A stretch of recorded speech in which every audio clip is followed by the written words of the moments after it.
Assalamualaikum warahmatullahi wabarakatuh.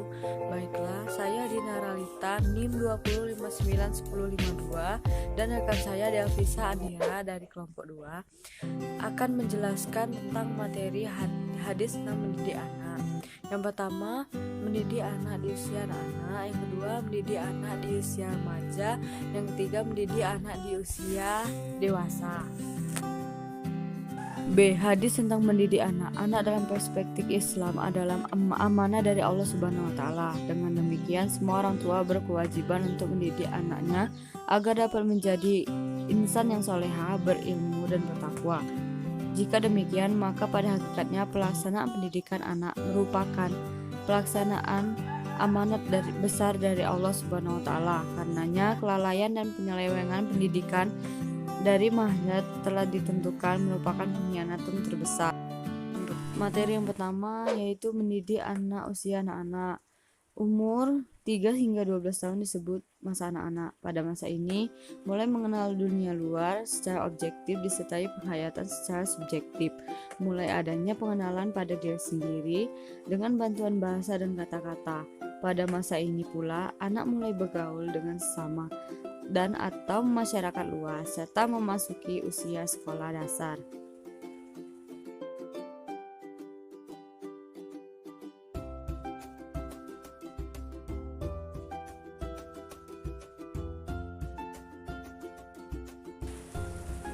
A. Mengajari adab yang baik.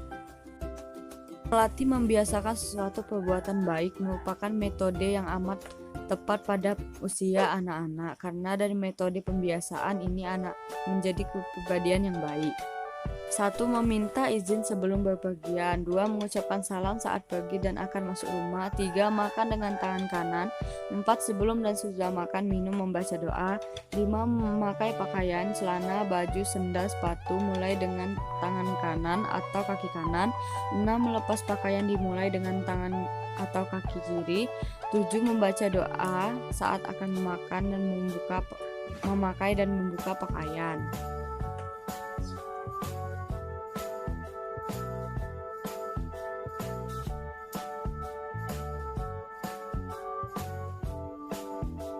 Baiklah, saya akan membacakan hadis tentang mengajari adab yang baik. An Ibni Abbasi anahum qalu, ya Rasulullahi, qad alimna haqqal walidi a'lal walidi, fama haqqal waladi a'lal walidi. Qala anna yuhsinu ismahu wa yuhsinu adabahu. Dari Ibnu Abbas bahwa mereka para sahabat bertanya, sungguh kamu telah mengetahui hak orang tua atas anaknya. Lalu hak anak atas apa? Hak anak atas orang tua. Rasulullah Shallallahu Alaihi Wasallam bersabda, beri nama yang baik dan ajarkan perbaiki adabnya. Hadis riwayat Baihaqi. B. Mengajarkan ibadah sholat. Nabi Muhammad Shallallahu Alaihi Wasallam mengisyaratkan agar anak usia 7 tahun harus diajarkan, disuruh dan dibiasakan mengajarkan sholat. Lebih dari itu, jika pada usia 10 tahun anak belum melaksanakannya, maka pukullah anak itu. Metode pemberian hukuman atau punishment dan penghargaan atau reward terkadang diperlukan untuk sebuah proses pendidikan. Pemberian hukuman diberikan untuk memberi kesan derita bila menyimpang dari jalan yang benar. Kemudian reward dimaksudkan untuk memberi semangat dan senang dalam mengikuti kegiatan baik yang diperbuat. Atau ibadah. An Amr ibn Syu'abin an jadihi qala Rasulullah sallallahu alaihi wasallam, muru auladakum bisolati wahum abna'u sab'i sinina wadribuhum alaiha wahum abna'u asri wa farriqu bainahum fil madajihim. Dari Amr bin Syu'aib, Rasulullah Sallallahu Alaihi Wasallam bersabda, suruhlah anakmu mengajarkan sholat pada ketika umurnya sudah mencapai 7 tahun. Ketika umurnya sudah mencapai 7 tahun, pukullah mereka jika tidak mau mengajarkan sholat. Ketika telah berusia 10 tahun, pisahkanlah tempat tidurnya. Hadis riwayat Abu Daud. C. Menanamkan kecintaan kepada Nabi dan membaca Al-Quran merupakan bagian penting dari tanggung jawab orang tua yang harus diberikan kepada anaknya semenjak kecil. Ada beberapa cara menanamkan kecintaan kepada Nabi Muhammad, antara lain sebagai berikut. Menanam kecintaan kepada Nabi dan membaca Al-Quran. Wa an Ali bi Abi Thalib radhiyallahu anhu qala Rasulullah sallallahu alaihi wasallam ada bu auladakum ala hisolihi salasun ala hubbi nabiikum wa hubbi ahlu baitini wa ala qiraatil Qur'an. Dari Ali bin Abi Thalib radhiyallahu anhu, Rasulullah sallallahu alaihi wasallam bersabda, "Didiklah anak-anakmu dengan 3 perkara, yaitu mencintai Nabi, mencintai ahli baiti atau keluarga Nabi, dan mencintai Al-Quran." Hadis riwayat Ibnu Al-Najjar. D. Mengembangkan bakat dan minat. Bakat merupakan kecenderungan khas yang terdapat pada setiap orang.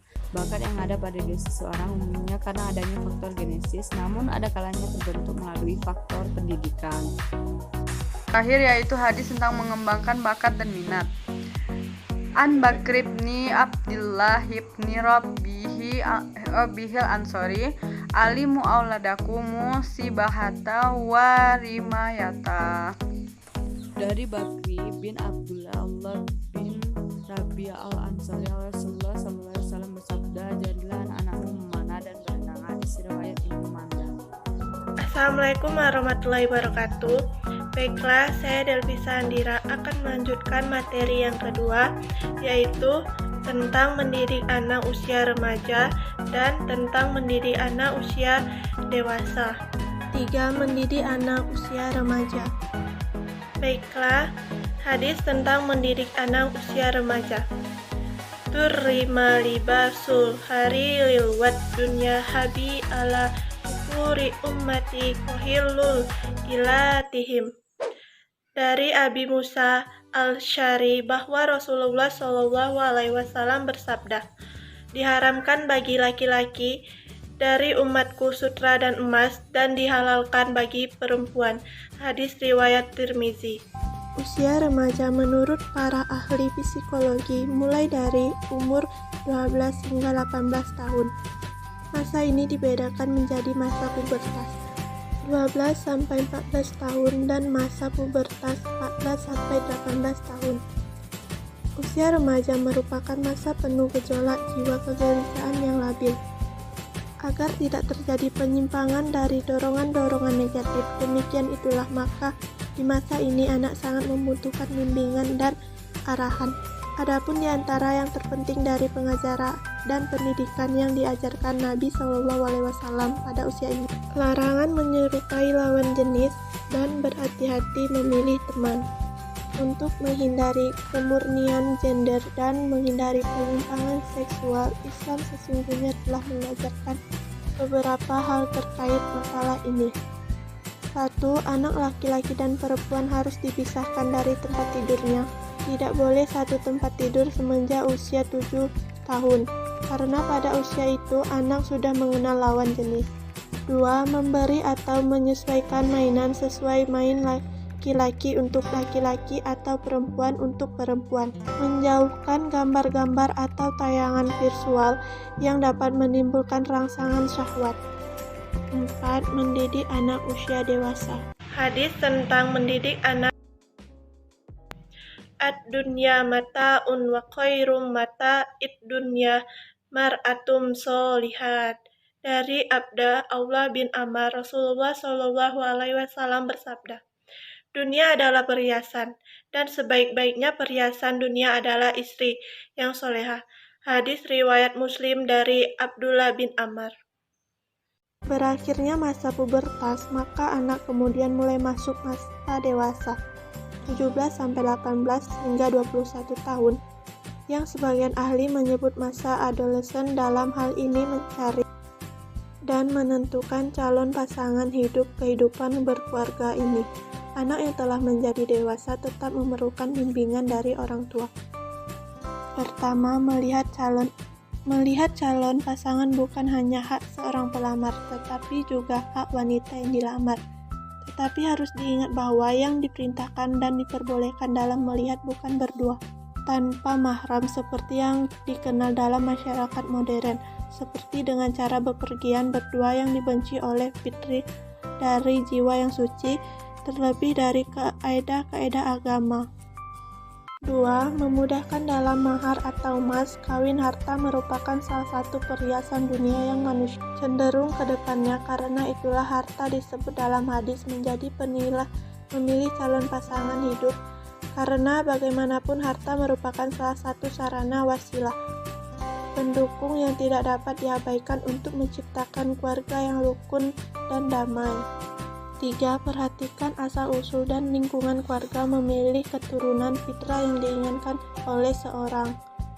Secara penitik, keturunan yang baik akan melahirkan generasi keturunan yang baik. Atas dasar inilah Nabi Shallallahu Alaihi Wasallam dalam memperhatikan keturunan nasabnya, termasuk dalam prinsip adalah sebaiknya tidak menikah dengan calon pasangan yang mempunyai hubungan kerabat yang dekat. 4. Memperhatikan sifat dan ibadah seorang menikah. Harus menghindari bahwa hubungan pernikahan tidak hanya sebatas menghalal pemenuhan kebutuhan seksual, balah pernikahan memiliki tujuan lebih tinggi dan mulia, karena itu juga mencakup tujuan pemenuhan kebutuhan rohani berupa tumbuhan rasa cinta, keamanan, dan kedamaian. Kriteria atau prinsip ini tidak hanya terbatas pada wanita yang dilamar, tetapi juga pada laki-laki yang melamar.